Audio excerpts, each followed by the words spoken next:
comme nous le cessons de le dire, encore une fois, c'est une grande aberration et même une faute internationalement reconnue parce que les États sont régis par le principe de respect des souverainetés intérieures et le principe de non-ingérence dans les affaires intérieures de chaque État. Et donc, ce qui s'est passé, je dois rappeler ici que pour la France et le Rwanda, il y a des relations qui sont en train de se renouer et qui sont totalement fondées sur le principe d'effacement des traces de la responsabilité française dans le génocide rwandais.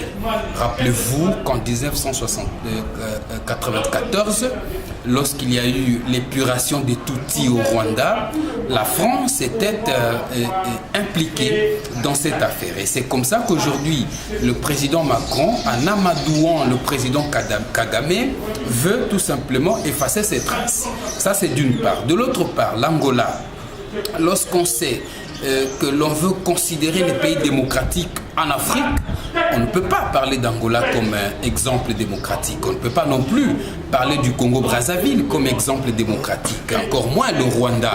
Et donc, c'est des pays sur le baromètre démocratique qui sont en dessous de la moyenne par rapport à la République démocratique du Congo, où la liberté d'expression est démise, où le multipartisme frise même le ridicule. Nous avons plus de 400 partis politiques avec au moins 400 tribus et donc par chaque tribu il y a au moins 2 partis politiques et vous voyez que c'est un niveau de démocratie incomparable aux autres.